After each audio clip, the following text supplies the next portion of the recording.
जय श्री कृष्णा दोस्तों, आप सभी को मेरा नमस्कार।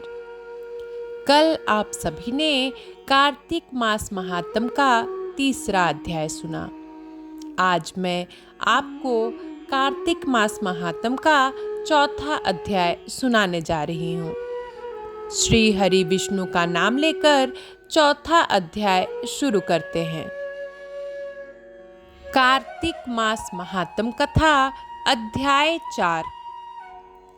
नारद जी ने कहा, ऐसा कहकर भगवान विष्णु मछली का रूप धारण करके आकाश से जल में गिरे।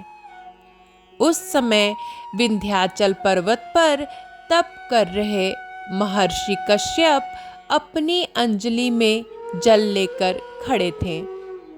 भगवान उनकी अंजलि में जा गिरे।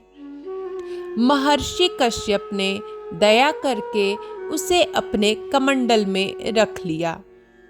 मछली के थोड़ा बड़ा होने पर महर्षि कश्यप ने उसे कुएं में डाल दिया।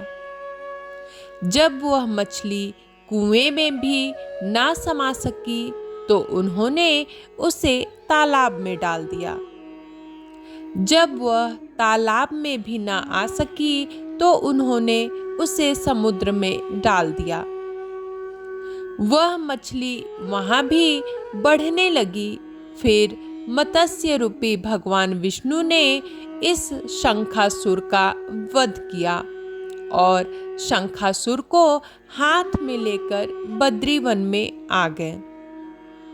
वहां उन्होंने संपूर्ण ऋषियों को बुलाकर इस प्रकार आदेश दिया, मुनीश्वरों, तुम जल के भीतर बिखरे हुए वेद मंत्रों की खोज करो और जितनी जल्दी हो सके उन्हें सागर के जल से बाहर निकाल लाओ।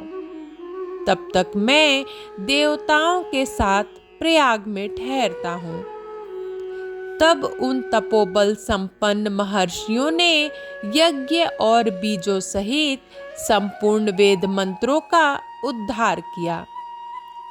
उनमें से जितने मंत्र जिस ऋषि ने उपलब्ध किए, वही उन बीज मंत्रों का उस दिन से ऋषि माना जाने लगा। तदंतर सब ऋषि एकत्र होकर प्रयाग में गए। वहां उन्होंने ब्रह्मा जी सहित भगवान विष्णु को उपलब्ध हुए सभी वेद मंत्र समर्पित कर दिए। सब वेदों को पाकर ब्रह्मा जी बहुत प्रसन्न हुए। उन्होंने देवताओं और ऋषियों के साथ प्रयाग में अश्वमेघ यज्ञ किया। यज्ञ समाप्त होने पर सब देवताओं ने भगवान से निवेदन किया, देवाधिदेव जगन्नाथ, इस स्थान पर ब्रह्मा जी ने खोए हुए वेदों को पुनः प्राप्त किया है और हमने भी यहाँ आपके प्रसाद से यज्ञ भाग पाए हैं। अतः यह स्थान पृथ्वी पर सबसे श्रेष्ठ पुण्य की वृद्धि करने वाला एवं भोग तथा मोक्ष प्रदान करने वाला हो।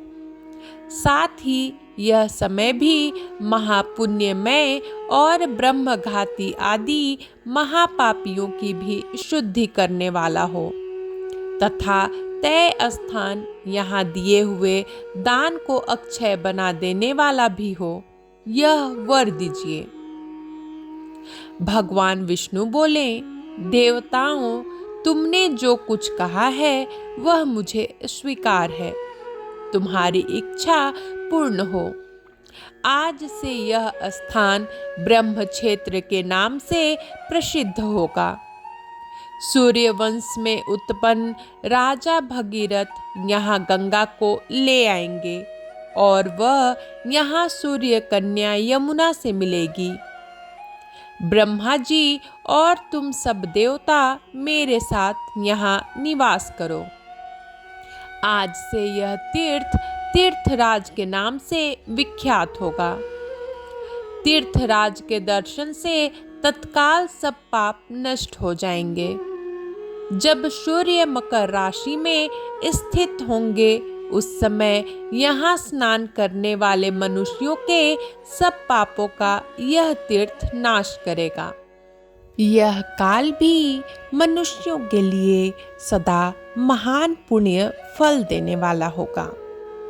माघ में सूर्य के मकर राशि में स्थित होने पर यहाँ स्नान करने से सालों के आदि फल प्राप्त होंगे।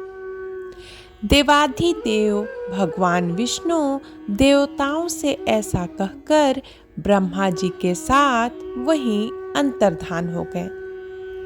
तत्पश्चात इंद्रादि देवता भी अपने अंश से प्रयाग में रहते हुए वहां से अंतर्धान हो गए।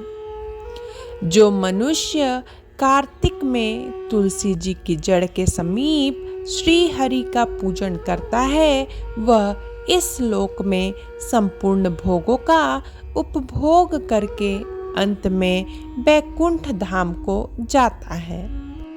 कार्तिक मास महात्म चौथा अध्याय यहाँ समाप्त होता है। कल आप सब सुनेंगे कार्तिक मास महात्म अध्याय 5। तब तक के लिए जय श्री कृष्णा, जय विष्णु भगवान।